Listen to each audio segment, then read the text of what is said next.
नमस्कार दोस्तों, कैसे हैं आप सभी। उम्मीद करता हूं आप सब बिल्कुल अच्छे होंगे और जीवन का पूरा आनंद ले रहे होंगे। और आप देख रहे हैं हमारा YouTube चैनल गोल्ड सर्विसेज। ये जो अपने बिजनेस को जीएसटी में रजिस्टर करना चाहते हैं और जीएसटी नंबर लेना चाहते हैं, फिर जीएसटी में एक नोटिफिकेशन आई है, नोटिफिकेशन नंबर 18/2025 सेंट्रल टैक्स, और इसमें एक रूल को इंट्रोड्यूस किया गया है, रूल 14A। इस रूल का यूज़ करके अगर आप रजिस्ट्रेशन करते हैं जीएसटी का, तो आपको 3 दिन में जीएसटी नंबर मिल जाएगा। ठीक है, और ये रूल इफेक्टिव हो रहा है 1 नवंबर 2025 से। डिटेल में डिस्कस करेंगे इस रूल को, तो वीडियो को स्टार्ट करने से पहले अगर आप चैनल पर नए हैं, चैनल को सब्सक्राइब कीजिए और बेल आइकन प्रेस करना मत भूलिएगा। ठीक है, तो आइए वीडियो को स्टार्ट करते हैं। ये जो रूल है, रूल 14A, ये बेसिकली ऑप्शनल स्कीम है स्मॉल टैक्स पेयर्स के लिए। ठीक है, स्मॉल टैक्स पेयर्स को ज़्यादा प्रॉब्लम ना हो रजिस्ट्रेशन में, इसके लिए ये रूल लाया गया है। ठीक है, तो अभी कंडीशन क्या है इसका कंडीशन ये है कि अगर आपका monthly output tax liability B2B वाला, ठीक है, बिजनेस टू बिजनेस वाला मंथली आउटपुट टैक्स लाइबिलिटी अगर 2.5 लाख से कम है तो आप इसमें रजिस्ट्रेशन कर सकते हैं। ठीक है, नेक्स्ट सवाल ये आता है कि अगर B2C की लाइबिलिटी 2.5 लाख से ऊपर जाती है तो क्या हम रजिस्ट्रेशन कर सकते हैं? तो जी हाँ, आप कर सकते हो, इस रूल में कोई दिक्कत नहीं है। यहाँ सिर्फ और सिर्फ B2B बताया गया है। तो monthly B2B output tax liability अगर 2.5 लाख से कम है तो डेफिनेटली आप इस स्कीम में अप्लाई कर सकते हो, कोई दिक्कत नहीं है। आपको 3 दिन के अंदर जीएसटी का नंबर मिल जाएगा। ठीक है, इसमें होगा क्या बेसिकली, तो इसमें बेसिकली आपका आधार ऑथेंटिकेशन होगा, जो कि मैंडेटरी है आपका आधार ऑथेंटिकेशन इस स्कीम के अंदर। इसके बाद यहाँ पे बोला गया है सिंगल रजिस्ट्रेशन कैप होगा यहाँ पे, मतलब आप सेकेंड रजिस्ट्रेशन नहीं ले सकते, no second registration under rule 14A। इस रूल के अंदर आप सेकेंड रजिस्ट्रेशन नहीं ले सकते अगर आप सेम स्टेट में अप्लाई कर रहे हैं अगेंस्ट द सेम पैन। ठीक है, तो यहाँ पे ये निकल के आता है कंक्लूजन कि अगर आप डिफरेंट स्टेट में सेम पैन यूज़ करेंगे तो आप 14A का ऑप्शन यूज़ कर सकते हैं, या फिर रूल 14A को आप चूज़ कर सकते हैं। ठीक है, तो सेम स्टेट में सेम पैन नहीं होना चाहिए। अगर आप एक से ज़्यादा रजिस्ट्रेशन लेना चाहते हैं तो सेम स्टेट में सेम पैन में आप रूल 14A के अंडर रजिस्ट्रेशन नहीं ले पाएंगे। ठीक है, अगर अलग स्टेट है बट सेम पैन है तो आप ले पाएंगे, कोई दिक्कत नहीं है। ठीक है, अब यहाँ पे ये बोला गया है जैसे आप टीआरएन को जनरेट करेंगे, तो टीआरएन को जनरेट करने के बाद यहाँ पे देखेंगे तो आपको एक ऑप्शन आएगा, option for registration under rule 14A। ठीक है, इसमें आपको यस चूज़ करना है। ठीक है, अगर आप यस चूज़ करेंगे तो 14A के तहत आप रजिस्ट्रेशन करेंगे और आपको 3 दिन के अंदर जीएसटी नंबर मिल जाएगा। ठीक है, अगर आप नो करेंगे तो जो नॉर्मल रजिस्ट्रेशन प्रोसेस है उस नॉर्मल रजिस्ट्रेशन आपका होगा, फिर आपका डॉक्यूमेंट वेरिफिकेशन होगा। ठीक है, जो भी नॉर्मल प्रोसेस है वेरिफिकेशन का, सो कॉज नोटिस का, ठीक है, वो सारा प्रोसेस होगा। ठीक है, अगर आप यस सेलेक्ट करते हैं तो वो सारे प्रोसेस से आप बच जाएंगे। ठीक है, कोई भी सो कॉज नोटिस वगैरह नहीं आएगा। ठीक है, कोई क्वेरी नहीं आएगी, सीधा आपको रजिस्ट्रेशन नंबर मिल जाएगा 3 दिन, मतलब 3 वर्किंग डेज के अंदर। ठीक है, आपको बस क्या करना है, आपको आधार ऑथेंटिकेशन करना है। एक बार आपने आधार ऑथेंटिकेशन कर दिया, इसका मतलब ये है कि आपने फाइनल सबमिट कर दिया। ठीक है, फाइनल सबमिट कर दिया, इसके बाद आपका इलेक्ट्रॉनिक रजिस्ट्रेशन जो है वो कंप्लीट हो गया है।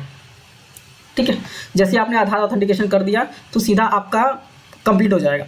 ठीक है, और यहाँ पे बोला गया 3 वर्किंग डेज अपॉन सक्सेसफुल आधार ऑथेंटिकेशन। ओके, ये एक स्ट्रीमलेस प्रोसेस बनाया गया है। बेसिकली आपका जो अप्रूवल है ऑटोमेटिक अप्रूवल होने वाला है without physical verification eight entry stage. Entry के स्टेज पे आपका कोई भी फिजिकल वेरिफिकेशन नहीं होने वाला है। ये बेसिकली फोकस किया गया स्मॉल बिजनेसेस पे, जिनको रजिस्ट्रेशन में बहुत दिक्कत होती थी और जीएसटी रजिस्ट्रेशन करने से पहले 10 बार सोचते थे कि जीएसटी रजिस्ट्रेशन करें या ना करें। ठीक है, उनके लिए है, क्योंकि जीएसटी रजिस्ट्रेशन में काफ़ी वक्त लग जाता था। इसकी वजह से ये जो रूल है, रूल 14A, ये रूल लाया गया है। ठीक है, यहाँ तक तो मामला सही था कि आपको बेसिकली रजिस्ट्रेशन 3 दिन के अंदर मिल जाएगा।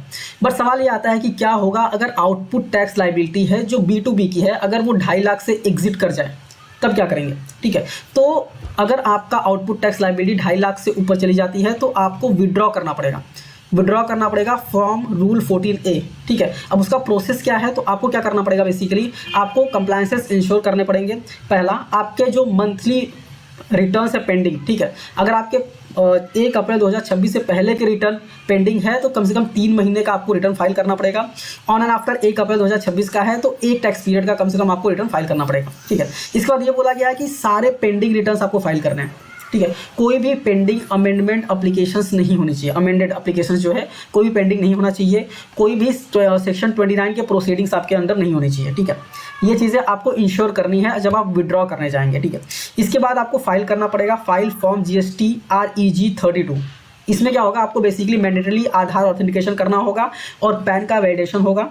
ठीक है। इसके बाद बेसिकली आपका जो है विड्रॉल का प्रोसेस कंप्लीट नहीं होगा, क्योंकि विड्रॉल का प्रोसेस जैसे डाल देंगे वो सबमिट हो जाएगा।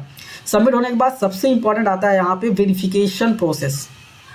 ठीक है, जो प्रोसेस आपने स्टार्टिंग में रूल 14A जब ये ऑप्ट किया था, जो प्रोसेस आपने स्किप करा दी थी ना, स्क्रूटनी वाली, वेरिफिकेशन वाली, डॉक्यूमेंट वेरिफिकेशन वाली, वो प्रोसेस अब यहाँ पे आएगी जब आप विड्रॉ करेंगे। क्योंकि आप विड्रॉ कर रहे हैं तो आपका जीएसटी का रजिस्ट्रेशन नंबर जो है वो कैंसिल नहीं हो रहा। ठीक है, आप सिर्फ रूल 14A से हट के नॉर्मल वाले रूल में जा रहे हैं। ठीक है, अब नॉर्मल वाले रूल में अगर जा रहे हैं तो नॉर्मल वाला जो रूल है उसका प्रोसीजर जो है वो अप्लाई होगा। आपका पोटेंशियल जो फिजिकल वेरिफिकेशन है वो फिजिकल वेरिफिकेशन चाहिए तो फिजिकल वेरिफिकेशन होगा, डॉक्यूमेंट वेरिफिकेशन होगा, कोई शो कॉज नोटिस, कोई डाउट रहेगा ऑफिसर को तो वो शो कॉज नोटिस भेजेगा। ठीक है, उसको आपको उसका रिप्लाई वगैरह आपको करना पड़ेगा। ठीक है, अगर अप्रूव हो जाएगा तो अप्रूवल हो जाएगा फॉर्म GST REG 33 में। ठीक है, बट अगर ऑफिसर रिजेक्ट करेगा तो रिजेक्शन आएगा फॉर्म GST REG 5 में। रिजेक्शन मतलब ये हो गया, ये होता है कि आपका GST नंबर कैंसिल नहीं हो रहा, आप अब स्टिल रूल 14A में हैं। अगर रिजेक्ट कर दिया तो वापस से आपको अप्लाई करना पड़ेगा और जो भी डॉक्यूमेंट्स वगैरह हैं वो आपको सबमिट करना पड़ेगा ताकि आप नॉर्मल रूल में आ पाएँ। अगर आपका आउटपुट टैक्स लायबिलिटी 2.5 लाख से ज़्यादा जाती है या फिर और कोई रीज़न है आपके पास तो। ठीक है, ठीक है, यहाँ पे बोल रहे हैं की इनसाइट क्या है, फनल अप्रोच, मतलब एंट्री के समय ज़्यादा आपको कोई दिक्कत नहीं लेनी है। ठीक है, 3 दिन के अंदर ऑटो अप्रूव हो जाएगा।